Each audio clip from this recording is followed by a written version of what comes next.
Welcome back to another episode of Conversations with Neighbours. We're joined by Aurora's own big tuna, Julien Laurion. That's it. He's a marathon runner, hands-on home renovator, and the kind of real estate agent who'll give you straight up advice without the sales pitch.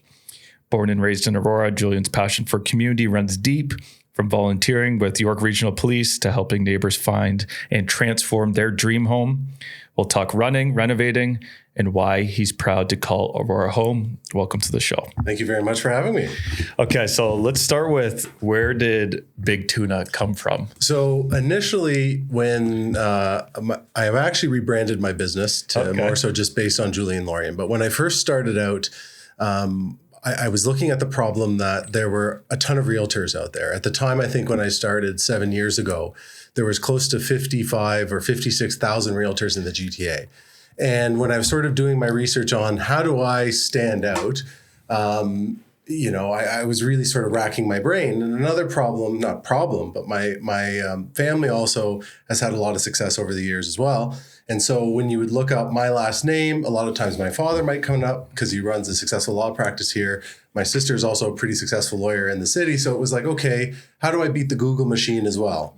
As well as how do I stay true to myself and sort of my out there personality and just that I'm a lot of fun. And so that's how it started. So I went Big Tuna Realty, and then my renovation side was Improvements by Big Tuna. And I still am called Big Tuna in the renovation world because all my suppliers know me from the minute I walk in the door. And then recently, Tracy from Kitchen Table CEOs helped me do a full rebrand because my business has really evolved over the past 7 years. It went from me wanting to get away from renovations because it was harder on my body and wanting to go towards real estate. And I was lucky enough, it's sort of the bulb clicked because I got a couple deals where I met these people during renovation. They found out that I was making that transition into real estate, and then they hired me to sell their home. And later that sort of then transitioned into, my mother has now passed, her home is dated, we'd like to sell it. What tips can you give us to make the house look good? And as a father of two young kids and, we need to eat, I thought, well, I can still do this. So it became sort of also the project management role and getting hands-on when I need to, having a really trusted list of contractors that I call upon, that I can sort of trust that they'll do their own thing. And then as well as then me stepping in to do the real estate. So you got now as essentially like the full stack of it where, you have the ability to buy and sell the house because you have the license there too. But then as well, the skills, knowledge, team in place to renovate the house, improve the house, and then as well, give advice on the whole thing. That's absolutely correct. Yeah. So the business case is really, you bring me into your home or whatever you own, a property that you're interested in selling. And I will go through the home and you'll tell me your hopes and dreams, because a lot of people will say, I want to do X, Y, Z.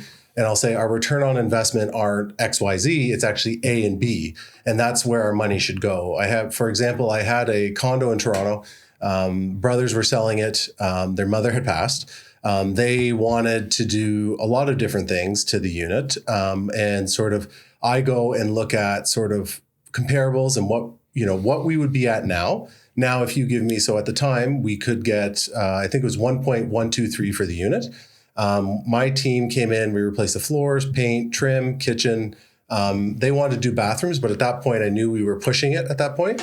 And so they invested with me just shy of $40,000, and we were able to sell their unit for 1.325. Yeah, that's such a unique value stack to have too, where not only, in the real estate game, improvement of this, and this adds value of it too, but then having deep understanding of the spectrum of cost for X, Y, Z too. And then the ability to actually implement it. That's correct. Right. So so it's a delicate balance. And I also don't want to promise too much, right? Because I don't want to say, there's not, part of my pitch is there's not many things you can invest in where you can almost double your money in a short period of time legally. Yeah. And I also don't want to overstretch myself and say that I promise we're going to get this. So I also take it from a bit of a conservative because I don't want to leave I don't want to leave a bad taste in anyone's mouth. Yeah. You know, I prior to sort of these careers, I used to work in the hospitality world. I worked in the hotel industry in New York City. And one of the main takeaways was, you know, if a guest has a bad experience, they're going to tell 20 people. Mm-hmm. They have a good experience, they only tell 2 people. Yeah. Right. So that's the same with real estate, right?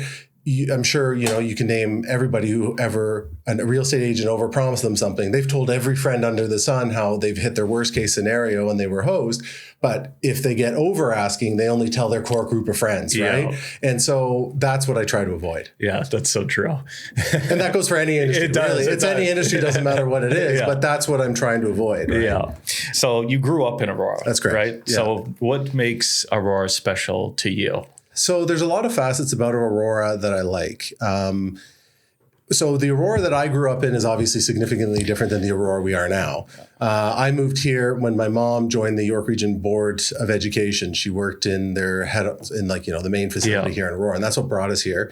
And then later when my father opened his law practice, we were probably pretty here for good.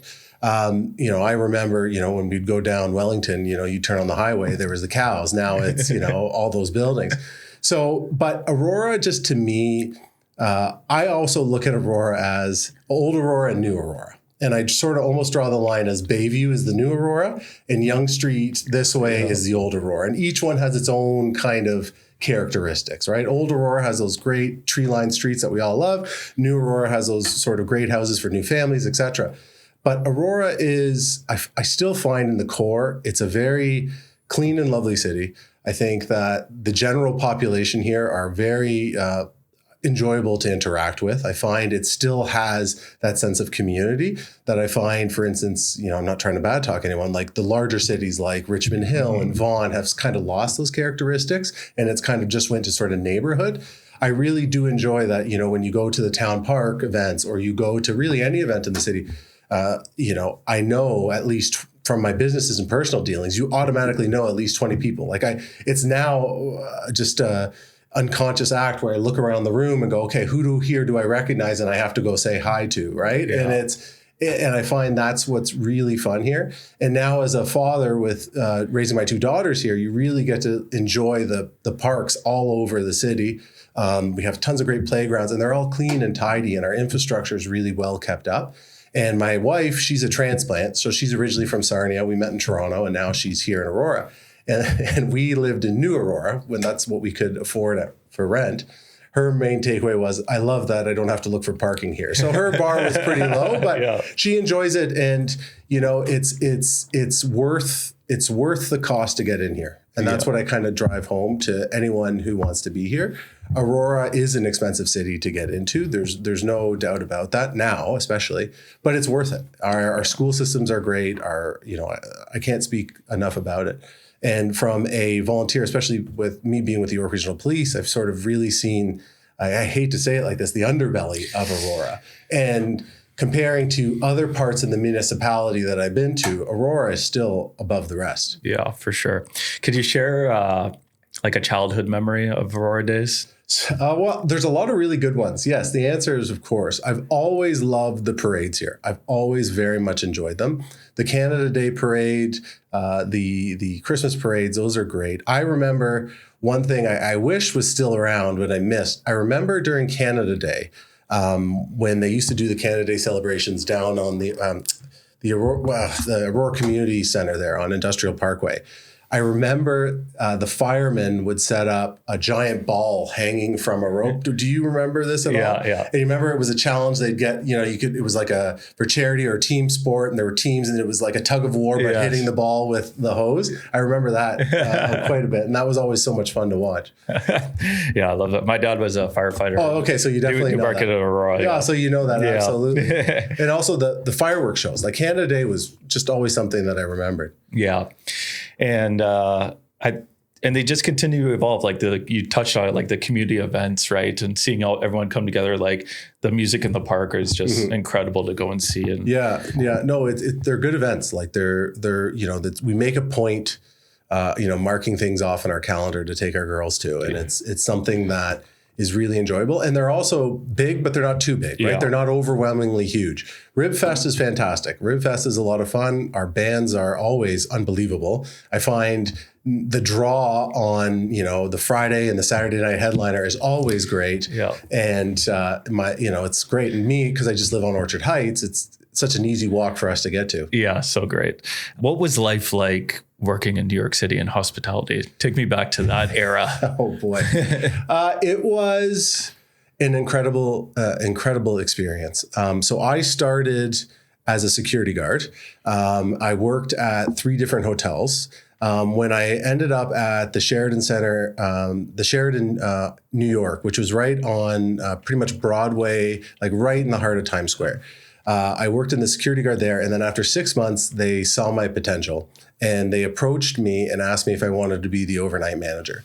And I of course, I jumped at the opportunity, but I didn't realize what that entailed. And I was on the overnight shift, actually watching over 2 hotels, close to 4,000 rooms and 100, I think on the overnight shift, we were close to 200 staff. And I really had no hotel management experience. I was just thrown in there. And I flourished and I changed departments a couple of times and roles and it was just there was a lot of times I was like, I shouldn't be here, but in a fun way, right? Yeah. Like I was lucky enough to meet I met Bill Clinton, I've met Barack Obama. I've had, in essence, a private concert with Sting. I was in a room with 6 other managers and he played a full set for us because he was doing a concert for like an event.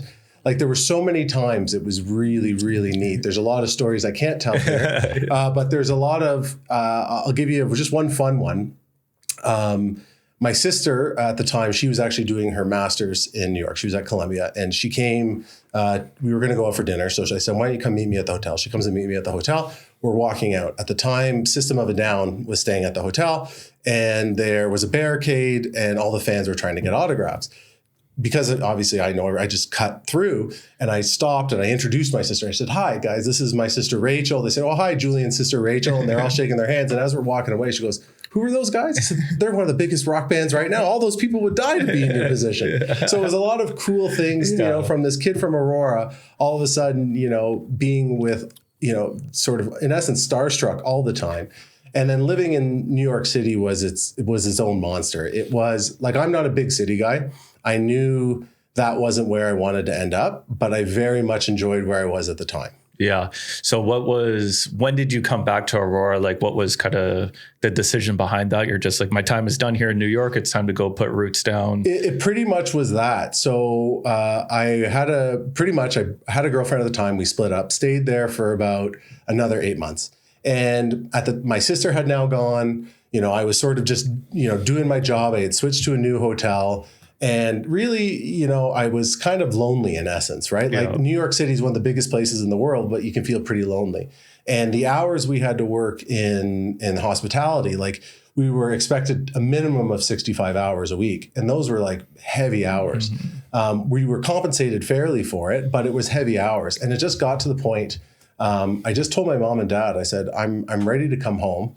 And I came home for a couple weeks and I just said, I don't want to go back. Yeah. And my mom said, okay. So then it was literally, I sent in my resignation and I flew back home to pack up my apartment. A buddy of mine joined me out there. We packed up a U-Haul and I was gone. That was it. Yeah. And how old were you I think I was 21 or 22. So, no, I was either 22 or 23 at the time. Yeah. And 23, pardon me. And it was scary because, it was the first time in my life post school that I quit something without a backup, right? I either went to a job because I was going back to university or I went from job to job. This was the first time in my life I was like, I don't know what to do. Yeah. And there was a couple, like 3-4 months where I was, unemployed. I'm like, I hope I made the right decision. My parents were really understanding and they were great. And I actually made the decision to go back to school because I never got a university BA. And that was something that I wanted to accomplish. And my parents were like, this is the time to do it. And I had soon met my now wife, and she was also very much in that you need to do this decision. Yeah. And so that's sort of where it went. And I went back to school. I went to York University and I finished up I got my BA. Yeah. I love that. And like at 23, you're so young, eh? Oh, but at the time you don't feel like you're not feeling no, it. you feel right? invincible. Yeah. That's what you do, right? What, like, I think you touched on a few of them, but I think it would be interesting to just for you to point out like some of the skills developed, lessons learned in the hospitality scene, because I do think it's such a core kind of area that gets applied to many other areas of life. Yeah. So if you could just touch on that, like some things that you picked up there that you kind of carry on into.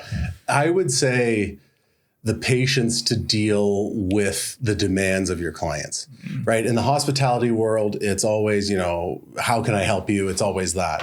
And when it comes to the real estate transaction and even renovations, you get a ton of questions, a ton of them. Some are frustrating, some are, necessary, but there's a lot of hand-holding throughout the process.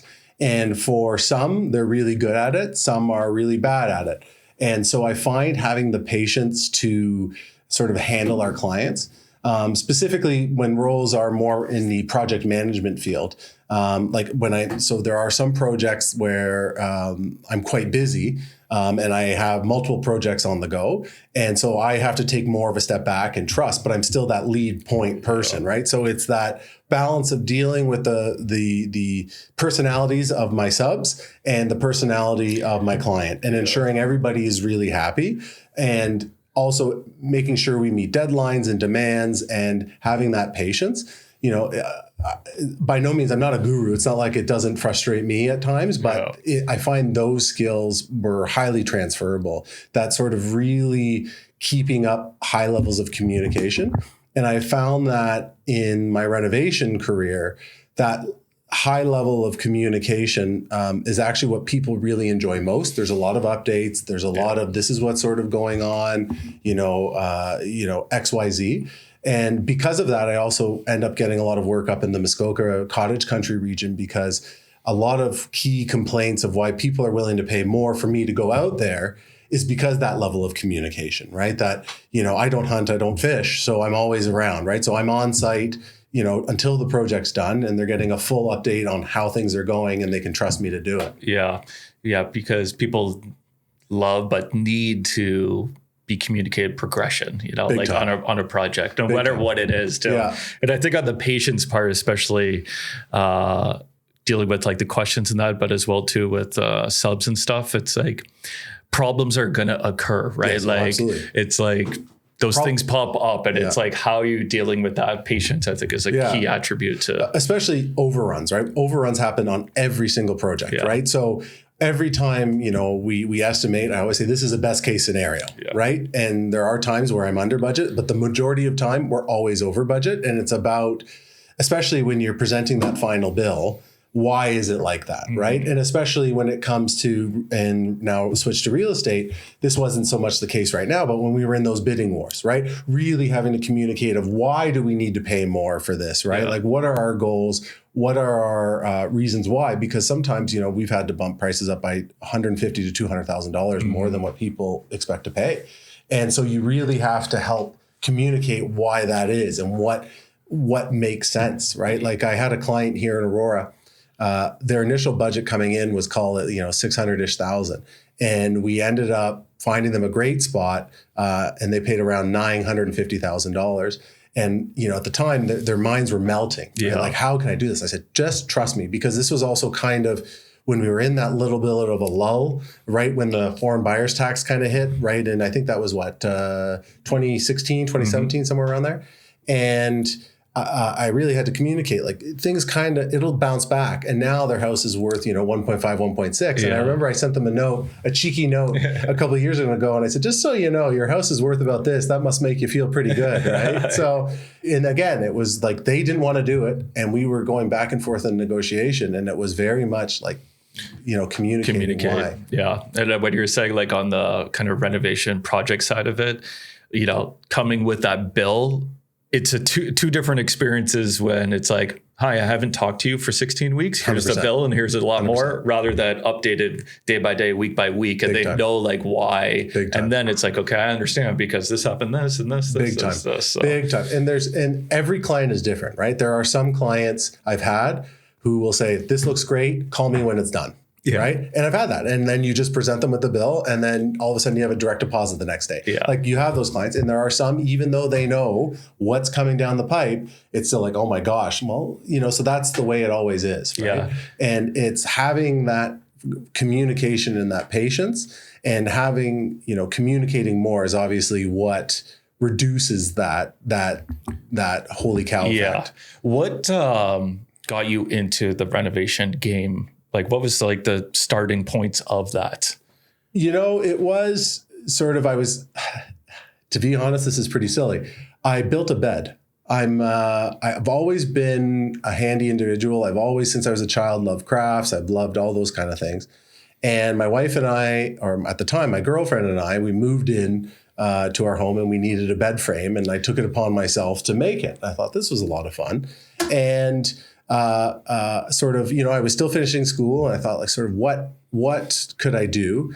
My parents sort of believed in me, and we all went in together, and we bought a house for me to flip, like, as a tester. Yep. And it was a huge jump, and I was incredibly overwhelmed, and we walked away pretty good on the project. I was like, you know what, I could do this for a living, right? So then, I had family members, quite frankly, shocked that I could do something like that. So then it started with, well, can you do this for me? So it was that sort of the way it started. And then I went from friends to referrals to people I didn't know, and taking on things that many sleepless nights YouTubing, wondering how the heck I'm going to pull this off, because I never had any formal training. Yeah. I was very much a learn on the go kind of guy. For the longest time, bathrooms were my niche. I can crank out a bathroom in usually 10 to 12 days, like, just crank it out, provided we have everything on site and we're lined up. And, and that was my comfortable wheelhouse, because I, had to overcome a lot of sort of, like barricades in front of me. Right. And so that was my wheelhouse. And then that went into, hey, can you do this kitchen? Then, hey, can you do this? Then, hey, can you do a whole house? Hey, can you do custom railings? And everyone was a kind of a challenge. Some of them I flubbed, and, it was a learning experience, and I had to do my best to rectify the situation. And some, I really knocked it out of the ballpark. And now, I'm doing commercial, I'm doing residential. And it's, the last next big step is a whole home build. I'm just waiting on sort of that next one. And that's sort of, if I can hit that in my career, where I can, what would be nice is to build and sell my own houses. That obviously takes a lot of capital, but I just need that opportunity for somebody to give me that learning opportunity to work with trusted people I know. Another key part of my business is I always know when I'm stepping up to a bigger plate than I know that I can hit. For example, I was lucky enough, a client gave me an opportunity to sell his private island in Muskoka. And yeah, that's a big one.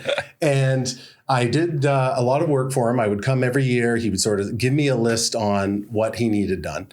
And one time I had a whole whack list. I was going to be there for 2-3 days. And my client was really kind enough. He said, well, why don't you just stay on property? And I was like, that's fine. And I won't charge you for travel. It's like, I'll just come up here and I'll stay there, instead of me going back and forth, and did a lot of great work for him. And then one night he hosted me to dinner, and we shared some wine, and I gave him sort of my aspirations. We just had a really nice, genuine chat. And then a year later, I get an email from him saying, hey, I want to sell it. I'm done. And I said, okay, are you serious? He goes, yeah. And so it was a 23-acre private island with a 9,000 square foot cottage on there, right? And I was like, I have no idea what I'm doing. But obviously I wasn't going to let the opportunity pass me by. And I did my research, and I found a local agent up in the area who did high-end luxury properties. And I teamed up with him, and I said, I'm willing to do this with you, but I want to learn. Right. And so we did it together, and we knocked it out of the ballpark. And in the end, some of my friends are like, oh, you're crazy. You split the commission 50%. But if I messed it up, then I wouldn't have gotten any money, first off. And then I would have, really ruined that relationship I have with my client.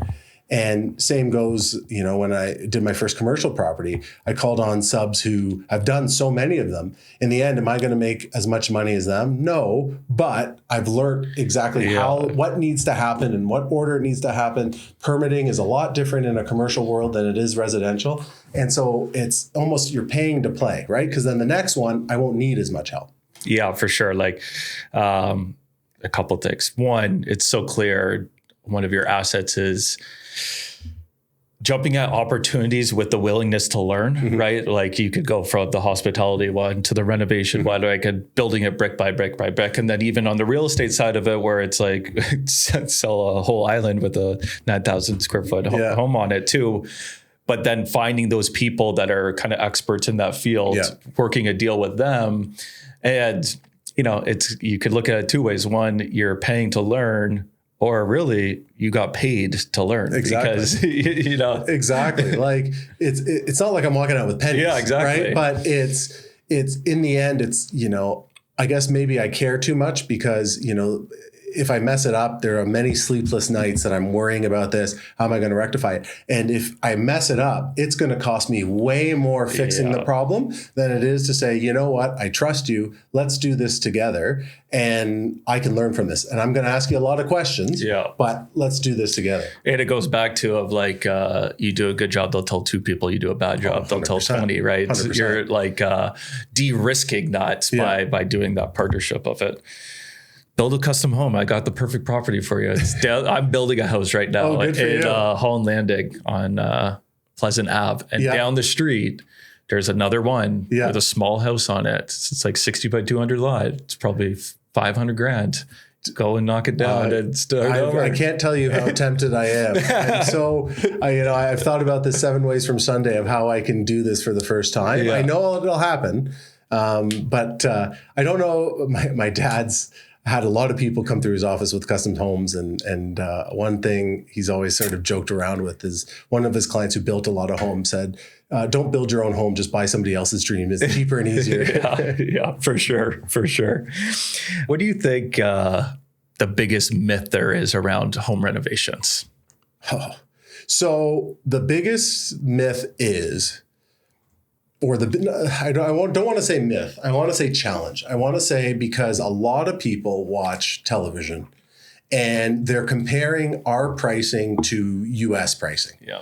In the US, in some markets, it's obscene, right? It is obscene. You can get cabinetry for a crazy cheap amount of money.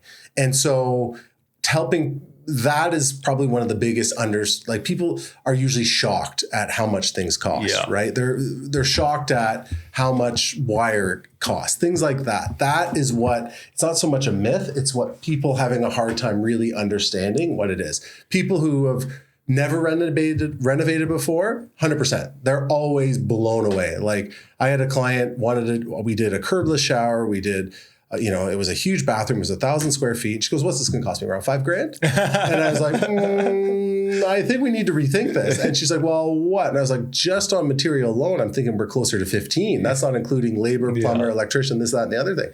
And that happens all the time.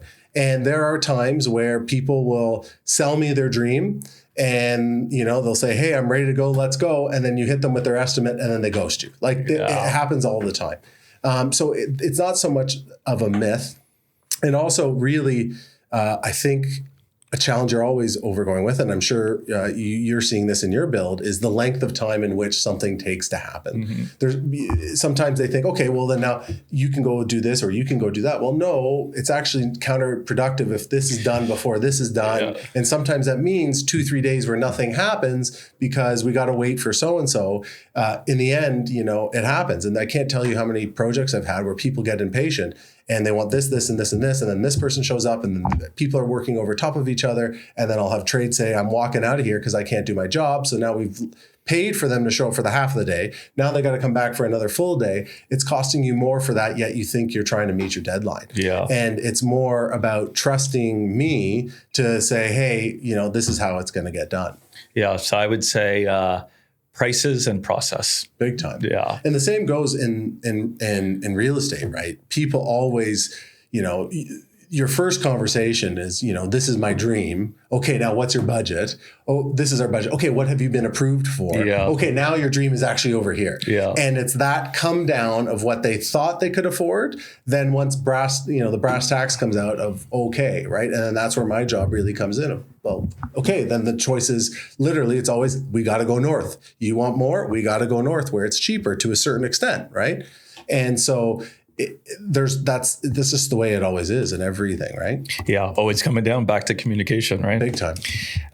So now that we know that things are really expensive, but could you give us a quick tip that could save some money in a renovation project area? Obviously, not cut corners, but maybe something that people aren't thinking about where you could save some money. That's a great question. There are certain things, I think the way I'm going to answer this question is there's certain things I highly recommend you actually spend money on. And there's a lot of places we can cut corners on. Anything that goes within a wall, always spend the extra money for properly made materials. It's very tempting to get the Amazon special versus, you get a mixing valve on Amazon for $150 versus a decent quality, North American made or European made or quality brand and spending another $350, right? Anything that you can kind of remove, you can kind of maybe save some money. Another thing is anything you touch and feel, I always recommend spend a little bit more. Door handles and doors. We all know those flimsy builder doors, but solid core doors just feel rich, right? Mm-hmm. It feels well built, right? When you have a proper door handle that the springs are really nice and tight and you feel that firmness, like that's something where, again, you can pay a little bit more and really cut down on your quality on something else that can make it feel there. But really, the main thing is not so much, it's obviously everyone has to do their due diligence. Everybody has to look at, all out there. But it was circulating the internet. There's three things you can have. You can have quick, cheap, or well done, right? You can only have two, right? If you want it well done, then it's not going to be cheap. Yeah. If you want it fast, it's not going to be well done, right? And that's the way it goes. And that really is the way it goes. Yeah. I like that door thing. That's another one of those line items that people are like, what? Doors are shockingly expensive, right? Yeah. And there are places like, and the problem is, and it's getting better, and you can get insider baseball. Like are companies out there that provide materials to us contractors that give you that premium feel, but they're not incredibly expensive. That allows us to make a bit of money on it, and yet also provide that same fit and finish, right? And it's not being greedy, right? Because a lot of people will want, I know a lot of contractors who will go to sort of these cheaper suppliers and they're giving you real hardwood trim, but they're charging you what the big box store would, right? Yet they're getting it at $1.15 a linear foot and they're charging you the $6 a linear foot. Like, you don't need to be greedy. You could charge it at $2.50, $2.75, or $3. They still think they're getting a smoking deal, and you're making an extra little bit of money on that. So it's really about, again, it's also another delicate balance of, you want to not make yourself seem the world's cheapest contractor, but you also need to sort of really find ways to meet people's expectations, as well as, you got to put money in your pocket, but yet you also don't want to gouge anyone, right? It's that very delicate balance, right? Yeah, for sure. Let's talk about running. Oh boy. Okay. So I have here, you've ran 10 marathons in one Ironman. That's correct. I actually think it's 13 marathons. Yeah. I actually run with my father. So my father is turning 70 next year. I think he's got one more left in him. I've always run with him and one of his childhood best friends. I'm pushing them for one more. They'll commit to halves because those are easier. Yeah. In the running world, if you've done a lot of marathons, a half is something you can kind of just joke your way through because your body kind of knows, I know what this process is. Yeah. So they're a lot easier to train for. But yeah. Did you always run like as a kid, high school, anything like that? Or was it something that you picked up later on in life? And if so, why? So I was always an athlete. I grew up, your typical Canadian kid playing hockey, playing soccer, our usual sports. And I always loved sports. I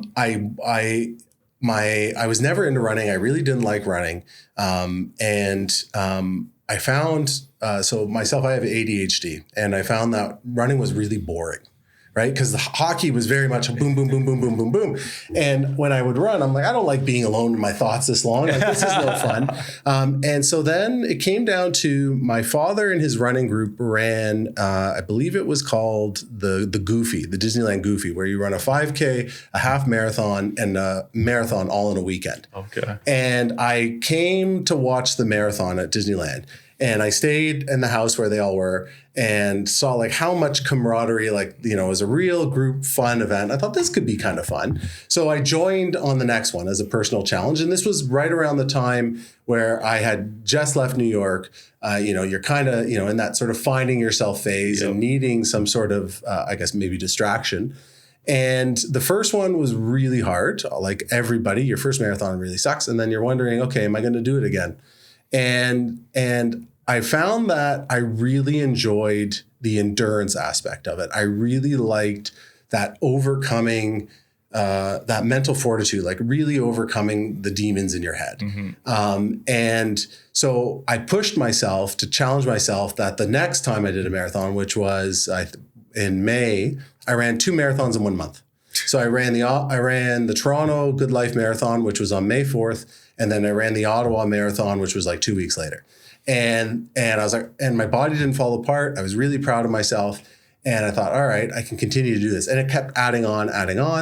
And then I really enjoyed sort of helping people reach their goals. I'm just a natural, like, you know, why I enjoy my role with the York Police. I love helping people, and I enjoy, you know, and especially why I volunteer, why I sit on the board of directors with the Aurora Chamber of Commerce. I enjoy helping people. I like seeing people sort of be happy. Yeah. And so I became a running coach with the running room. And I started with the 5K clinic, learn to run, then 5K, and then a 10K clinic. And then I got kind of bored and I was still coaching. I said, all right, time to step this up. I'd never done a triathlon before. And meanwhile, I had never run a race before and I did a marathon. And I said, heck with this, I'm going for it. And I signed up for an Ironman. And that was incredibly scary. And that was one of the hardest things I've done. But I just love endurance. And, you know, I've been lucky enough. I've climbed Mount Kilimanjaro. I've done a lot of really cool things that have really pushed the boundaries. I would love to do another Ironman, but the training for it is quite difficult. And with 2 kids, it's hard to find. You got to work out for almost 2 times a day. Yeah. So that's what's holding me back. I know I'll do it again. I know for a fact, but it's just a matter of I don't know when. What's a training block for an Ironman? Is it 20 weeks or? Usually it's almost a year. Oh, okay. Quite frankly. Yeah. Like you're not hardcore training for it. Yeah. But I did a year, maybe that's overkill. Again, maybe you do enough of them, your body just sort of learns how to jump back into it. I had a coach. I was really hitting weights and swimming during the winter and running.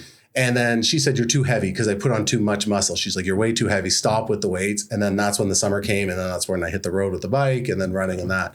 And yeah, it was wild. It was absolutely wild. What's the training block for a marathon now that you've done, you know, over 10 of them? Like, is it like, okay, I could do a marathon. I need 12 weeks now? Yeah, something like that. Like usually about 3-ish months, I would say, gets you a good run up. It also depends on what your activity level is, right? Somebody who is just naturally always active, you can bounce into it pretty quick. Yeah. Sort of the analogy sort of people say is if you can run 10K, you can run a marathon. A big thing is when in my coaching running world, people thought you had to run the whole way. The way I run and the way I prescribe to is sort of the 10-in-1 method. Stanton from the running room, like the guy who started it, that was sort of his method. That really allowed, that 1 minute is just a great little reset. And I've done races where I've run the whole thing or I've run usually just to water stations. There's a big difference in the way I feel at the end of the race. Yeah. And I've done some pretty cool ones. My father and I, we pick a destination. So we've done Iceland, we've done Big Sur, California. I couldn't join sadly because my first daughter was being born, but they went to Tokyo. So we pick a cool one and it's an excuse for my father and I to meet on Sundays to do our long runs. Yeah. And then, go for breakfast afterwards. But yeah, it's something when you do it, it's a lot of fun. A lot of people might not do a second one, but it's worth its weight. If you can find a running partner, it's a lot easier, but some people like the solidarity of it. Yeah. But everybody's a little different. Yeah. Not training for a marathon. Like what do you do kilometers a week? So my maintenance is weights 3 to 4 times a week. And then I try to get out for a 5 or an 8K run at least twice a week. Yeah. And that's just a personal choice.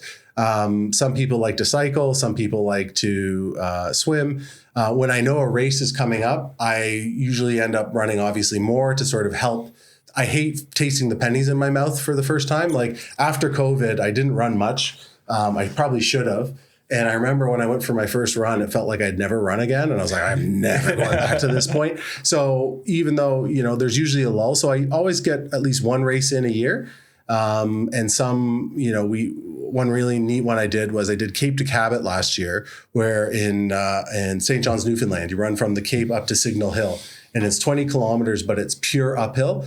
And I remember I was like, this is the hardest race I've ever done. And I've done an Ironman, and I remember going like, this son of a gun. And I did the full training. Love that. So you've had lots of volunteering, right? Correct. York Regional Police, boards. What's that been like, especially on the police side of it? So the police was fun. So when I was a young man, I wanted to be a police officer. I went to school for police foundations, and I got in with the York. I actually got in first with Toronto Police Auxiliary, and then later with York, and I stayed with York. I've been with York now, I think I'm coming up to my 16th or 17th year. And I really enjoyed that aspect. I love, again, I'm a sucker for parades. I loved working the parades. I loved working the community events. When I was younger, I did a lot of obviously ride-alongs because I loved being in the dirt, and I loved, the craziness that comes with being on the road. And then as I sort of grew older, I realized it wasn't necessarily the career for me. And the main driver was when I was in New York, I took a leave of absence. And when I worked solid overnight, because it was my solid overnights, I'm like, I really do not enjoy the overnight sort of shift. Yeah. I really didn't like that. And when I sort of, looked into it of sort of what it does to the body, and as you really see like sort of the personal effects that the job can have on some people, it kind of really sort of steered me away a little bit. Like, it's a phenomenal career, and some handle it beautifully, some unfortunately don't. And it was that fear of what side of the line am I going to fall? Yeah. And so my volunteer aspect is great because, you still get to put on the uniform, you still get to go take a police car, you still get to do all that fun stuff. But then it's like, when I've had enough, I'm like, okay, I'm done. I'm good. Yeah. I go back to my sort of regular life. But it's a cool way to give back to the community. It's a really different style. And that's why I love doing the community events, because it's nothing but happiness, right? There's nothing about, talking to kids, giving them candy, having a lot of fun. And I very much enjoy that. And so and also the camaraderie that I've built with the friends that I've made. And you don't want to leave that. And it's starting to get pretty hard to divide my time because I'm being pulled so many different ways. And it's just one of those things. I don't want to give it up just because I very much enjoy that aspect of giving back to the community. As a child, my father was pretty heavily involved in the community as well, because he did it, like we all do, right? You get involved to promote your business, get out there, and he would drag us out to the Rotary Club events, the chamber events, and it just sort of almost was like, this is what you do. And as a child, I would volunteer at sort of various things, and it's just sort of, it's just an innate part of me. And I've started dragging my girls out to do things the same way my dad did. And my daughter now has come to the Aurora street sale to mark lines on the road, just as I did, right? It's just passing it on. And now my dad, it's a trip. It's like, now my dad just follows my lead, but my daughter's there holding the rope. It's like almost a full circle kind of a thing. Yeah, it's a beautiful thing. Okay, as we close up here, like, tell me about the rebrands, kind of how it's all packaged together. How should the viewers, listeners think about kind of this new era that you're stepping into? Yeah, so the whole brand was, okay, because for a while my business was in two sort of categories. Yeah. And so the main thought was, I've been lucky enough that I've been successful enough that, okay, the big tuna thing is fun, but was I losing clients because it was a little too out there? Some loved it, dived all in, and I didn't really hear, obviously they were my clients, I never heard any negative, but I don't know if I ever lost any because of it. So it was like, okay, how do we sort of amalgamate the two? So we've redone my website, we've done branding, which I'm wearing today, give outs to people, things like that, really putting a concentrated effort of sort of getting my things out there. And I remember when we were thinking about merch to give out, I thought, like, who the heck wants a real estate merch, right? Like, I was like, that's not me. And Tracy, and that's why we went sort of pink, was like, I was like, I'll go conservative on, or dial it back on my image, but we can't lose the core of who I am. And it's been fun, and it's fun giving out my shirts, like, the pink shirts or the golf shirts. And some people, like a lot of guys, are like, I'm not doing the pink. I'm like, people love it, right? Like, come on. And so it was just about showing the business as a whole. Yeah. And so my initial website was just pure real estate, your typical real estate website. And it was now, okay, how do we show my multifacets, right? So now not only does, at julienlaurion.com does it show, the real estate side, we talk about renovation side, and we also talk about how they shake hands with one another and trying to promote that side of my business. And it's about just, trying to stay true to who I am, but by also showing, how we can be successful together. And, maybe there will be a time where renovation sort of goes to the wayside. I don't know if it ever will. But, this has become my brand, and it's sort of just lean in and embrace it and try to, I hate to say it like this, make as much money as I can and support my family and give back to my community. And that's something that will always be a part of me. And, part of, my wife works up in the Barrie area, and she's always said, oh, it'll be easier if we go north, our house will be bigger and blah, blah, blah. But, the thought of having to sort of start again as I said, at the top of this podcast was like, you'd go to a community event. I look around and I see 15, 20 people that I know. And that's it's easier, right? Yeah. And that's come by me. At times, right, any business owner can understand this. Like, sometimes it's just, you don't feel like going to that event. You don't feel like going to meet people, but you got to force yourself. And I found, sort of working with the chamber and then joining the board, I have to show up to a lot of these events, and it forces you to engage with local business owners and get to know them and know their story. And then that leads to, referrals and things like that. And, it's not until you sort of lean into the community will give you a lot back. Right? If you just want to be a hermit and be in your house, then you're going to have to work a lot harder than, oh, I know Julien, he's such a really kind, nice guy. Or, Aurora has grown quite large over the years, but we've stayed relatively, people will recognize you, Yeah, it's connected still. There's a lot of times in transactions where, people will know people. And I've had it where, a client, the person they were buying from was their old teacher. And then that teacher knew their parents. And they were like, you know what? I don't care. And I said, listen, this is the community here. Like, this is all going to get back. She's going to say we undercut. So we want to be delicate here because I'm looking out for what's your reputation going to be. And some people don't care. And then it's my job to do what they ask. But sometimes it's like, hold on, let's pump the brakes. We don't want to burn any bridges here, right? Yeah, for sure. Well, I'm excited for you. I think you got something special with kind of the full stack of all of it, putting it all together. Thank you so much for coming on the show today. No, this has been a lot of fun. Thank you very much. All right. Bye-bye.